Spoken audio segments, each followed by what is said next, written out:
Obligatoirement, à partir du moment où on ne nous entend pas, enfin là on n'est même plus dans...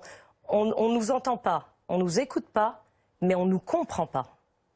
Donc là, ça finit à Paris. Ça fait quand même 3 semaines, moi, que je suis interviewée très souvent et où j'ai donné l'alerte, j'ai dit ça va mal finir. Il faut absolument que quelqu'un nous réponde là-haut. On en est là aujourd'hui, hein. Si quelqu'un avait répondu, je pense qu'il n'y aurait pas Paris, il n'y aurait pas eu Paris samedi. Mais répondre quoi en fait? Déjà dire, ils disent qu'ils nous entendent. Ah si, Édouard Philippe l'a dit dimanche dernier. Voilà. Mais il ne nous comprend pas, puisqu'il continue. Donc c'est bien la preuve. On ne change pas de cap. Il ne change pas de cap, il ne nous comprend absolument pas. Donc dans ce cas-là, il fallait dire, on n'a pas compris, expliquez-nous. Voilà, on s'arrête, on se met autour d'une table, on discute.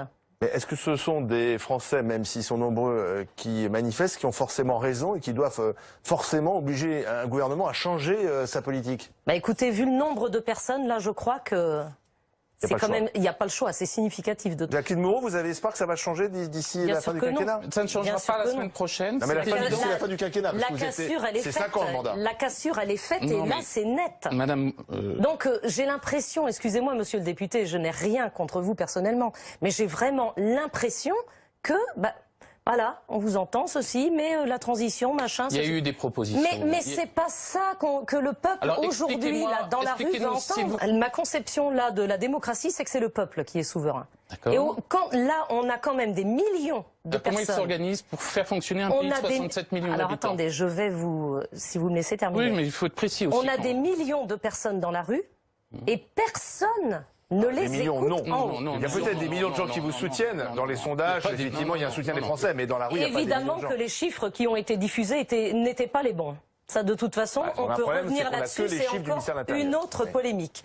Donc, aujourd'hui, et je peux juste terminer là-dessus, aujourd'hui est en train de se constituer une assemblée citoyenne. Et vous ne pourrez plus continuer à gouverner sans cette assemblée citoyenne. Et cette assemblée citoyenne est constituée de tous les déçus de la politique actuelle. Et je peux vous dire qu'on a même des députés, pas des députés, des gens qui ont voté pour Monsieur Macron, qui sont dans la rue avec nous aujourd'hui. Et le but de cette assemblée citoyenne, c'est évidemment que le peuple soit représenté en haut, puisque aujourd'hui ce n'est plus le cas.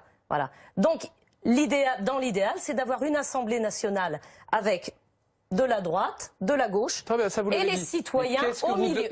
Ensuite, une fois que vous avez disons-le autrement, vous seriez face à Emmanuel Macron, vous demanderiez quoi? Voilà, aujourd'hui, moi je suis là pour vous remonter les revendications. La revendication première du peuple, c'est soit une dissolution de l'Assemblée nationale, soit un référendum. Parce qu'on en est là. Ça n'a plus rien à voir avec les carburants. On est bien d'accord. Bien sûr que non. On est bien d'accord. Mais parce que le carburant, c'est ce qui a fait, c'est l'étincelle. Vous faites pas de politique sinon. Mais le reste. Non, j'avais bien compris. Mais le reste. En fait, ce ne sont plus des mesures liées au pouvoir d'achat. Quand j'ai quelqu'un qui m'écrit, qui me dit voilà, moi c'est pas quelqu'un qui est descendu dans la rue puisqu'il n'avait même pas les moyens de descendre, qui me dit voilà, moi j'ai 700 € par mois. Je me bats non plus pour vivre, mais pour survivre. Donc vous vous rendez compte? Mais en quoi la dissolution de l'Assemblée nationale changerait la vie de ce citoyen? Mais parce qu'aujourd'hui, il faut arrêter toutes ces mesures. Mais madame... Tout ce qui est... Laissez-moi terminer, s'il vous plaît. Tout ce qui a été mis en place jusqu'à présent n'a fait qu'appauvrir toute cette population-là que nous sommes en bas.